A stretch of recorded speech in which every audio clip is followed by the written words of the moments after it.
दोस्तों भारत पे एप्लीकेशन पर आप इन्वेस्टमेंट कर सकते हैं और वहाँ के थ्रू आप 12% तक के रिटर्न्स कमा सकते हैं। इसकी वजह से सभी कोई भारत पे में बहुत ही ज़्यादा एक्साइटेड है इन्वेस्टमेंट करने के लिए। बट मैं आप लोगों की जानकारी के लिए यहाँ पे बताऊँगा कि भारत पे के बहुत सारे अच्छे फीचर्स हैं, बट कुछ ऐसे फीचर्स भी हैं जो आप लोगों को शायद बुरे लग सकते हैं। तो मैं आप लोगों के लिए इसी वाली वीडियो में भारत पे के सभी अच्छे फीचर्स एंड बुरे फीचर्स भी डिस्कस करने वाला हूँ। तो बस दोस्तों आप वीडियो एंड तक वॉच कीजिएगा बिना स्किप किए हुए। मैं सबसे पहले बात करता हूँ भारत पे के कुछ अच्छे फीचर्स के बारे में। पहला अच्छा फीचर तो यही हो जाता है कि भारत पे पर इन्वेस्टमेंट करने के लिए आप लोगों को कोई भी म्यूचुअल फंड नॉलेज या फिर स्टॉक नॉलेज की आवश्यकता नहीं होती। आप लोगों को सिंपली वहाँ पर इन्वेस्ट कर देना होता है एंड वहाँ पर आप लोगों को डबल डिजिट्स में रिटर्न्स मिल जाते हैं। दूसरा सबसे अच्छा फीचर इसका ये हो जाता है कि ये एक RBI रजिस्टर्ड NBFC के साथ में प्रॉपर पार्टनरशिप कर रखा है और इसके जो CEO रहे हैं एक टाइम पर वो असनीत ग्रोवर जैसे क्रेडिबल इंडिविजुअल रहे हैं। और इसका तीसरा एंड सबसे इम्पॉर्टेंट फीचर जो कि आप लोगों को सबसे अच्छा लगना चाहिए वो है NPA, मतलब नॉन परफॉर्मिंग एसेट्स। ये इसका नॉन परफॉर्मिंग एसेट्स जो है वो इसका 3% से भी कम इन्होंने बता रखा है और 3% तो आप लोगों को दोस्तों SBI का भी देखने को मिल जाएगा एंड HDFC जैसे बैंक का भी 3% से ज़्यादा आप लोगों को NPA देखने को मिल जाएगा। अब आप लोग सोचोगे NPA है क्या, तो NPA है नॉन परफॉर्मिंग एसेट्स। जैसे जब भी कोई भी बैंक हो, जैसे बैंक्स हो या फिर ये भारत पे जैसे एप्लीकेशन हो, ये लोन्स प्रोवाइड करते हैं। तो जब लोन लेने वाला व्यक्ति लोन की रिपेमेंट नहीं करता है और डिफॉल्ट कर जाता है तो उसको कहा जाता है NPA। तो दोस्तों बेसिकली यही चीज़ की वजह से जनरली बैंक्स डिफॉल्ट करते हैं। एंड दोस्तों चौथी एंड फाइनल सबसे अच्छी चीज़ मैं आप लोगों को इस एप्लीकेशन की अगर बताऊं तो वो है इस एप्लीकेशन का जो इंटरेस्ट रेट आप लोगों को पता होगा कि यहाँ पर 12% का एनुअल इंटरेस्ट रेट देखने को मिलता है। बट सबसे अच्छी बात ये कि ये पर डे बेसिस पर आप लोगों को जो इंटरेस्ट है वो प्रोवाइड कर देता है, डेली बेसिस पर आप लोगों को इंटरेस्ट प्रोवाइड कर देता है। तो मान के चलिए अगर आप लोगों ने यहाँ पर 10 लाख रुपए इन्वेस्ट कर रखे, मान के चलिए हाइपोथेटिकली थिंकिंग कि 10 लाख इन्वेस्ट कर रखे हैं आपने यहाँ पर, तो आप लोगों की डेली बेसिस 350 के आसपास अर्निंग हो जाती है। तो ये बहुत ही अच्छी चीज़ है और ये डेली बेसिस पर आप लोगों के अकाउंट में आ भी जाती है अर्निंग। हाँ, अब इससे आप मिसजज मत कर लेना कि यहाँ पे 10 लाख रुपए ही इन्वेस्ट करने पड़ते हैं, क्या इससे कम में नहीं हो सकता क्या? तो मैं आप लोगों की जानकारी के लिए बता दूं कि 10 लाख ऐसा नहीं है कि 10 लाख से कम इन्वेस्ट नहीं कर सकते। आप लोग यहाँ पे 10 रुपये से भी स्टार्ट कर सकते हैं, 1000 रुपये से भी स्टार्ट कर सकते हैं, 10,000 रुपये से भी स्टार्ट कर सकते हैं।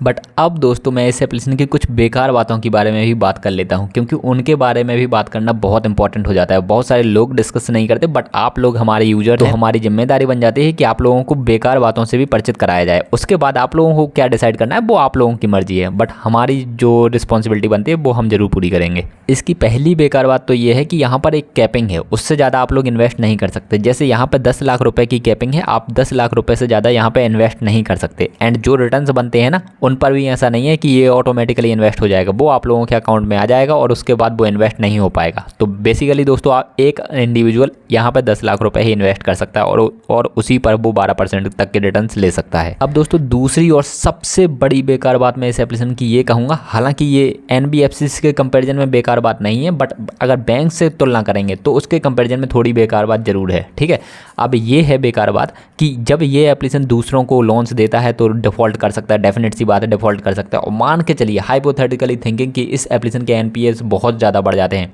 एंड फाइनली ये एप्लीकेशन भाग जाता है। हालांकि ऐसे चांसेस बिल्कुल भी नज़र नहीं आ रहे, 0% भी ये चांसेस नज़र नहीं आ रहे हैं, बट फिर भी हाइपोथेटिकली थिंकिंग कि ये एप्लीकेशन भाग जाता है। तो आप लोगों ने जो भी पैसा यहाँ पे इन्वेस्टमेंट कर रखा है तो वो पैसा आप लोगों को किसी कीमत पे वापस नहीं मिलने वाला। जबकि अगर आप बैंक्स में पैसा इन्वेस्ट करके रखते हैं, बैंक में पैसा FD के तौर पर रखते हैं, तो आप लोगों को वो पैसा वापस मिल जाता है। अगर आप लोगों ने बैंक में 5 लाख रुपए तक इन्वेस्ट कर रखा है या 5 लाख रुपए तक की FD करा रखी है, तो बैंक भाग भी जाएगा ना, तो भी RBI आप लोगों को वो 5 लाख रुपए तक धीरे धीरे करके दे देगा। और अगर आपने बैंक में 5 लाख से ज़्यादा इन्वेस्टमेंट कर रखा है, मान के चलिए 15 लाख इन्वेस्ट कर रखा है, तो वहाँ पर कोई फिक्स नहीं है कि RBI आपको सारा पैसा दे ही देगा। अगर उस स्थिति में बैंक भाग जाता है तो भी RBI की यही लिमिटेशन है कि RBI आपको 5 लाख तो दे ही देगा, उससे ज़्यादा की वो गारंटी नहीं लेता। तो ये बैंक की कंडीशन है और यही मैंने आपको भारत पे की कंडीशन भी बता दी कि भारत पे में ये बैंक्स के कंपेरिजन में थोड़ा सा फ्लॉ है। बट दोस्तों ये दोनों चीज़ें मैंने आप लोगों को दिखा तो दी कि भारत पे की ये कमियाँ हैं, बट दोस्तों मैं आप लोगों की जानकारी के लिए फिर से एक बार बता देता हूँ कि यहाँ पर 10 लाख रुपये से ज़्यादा आप लोगों को इन्वेस्टमेंट करना ही क्यों है। ठीक है, अगर 10 लाख रुपये से ज़्यादा इन्वेस्टमेंट नहीं होता है तो तो ज़रूरी भी तो नहीं है, आप दूसरा अकाउंट बना करके इन्वेस्ट कर सकते हैं।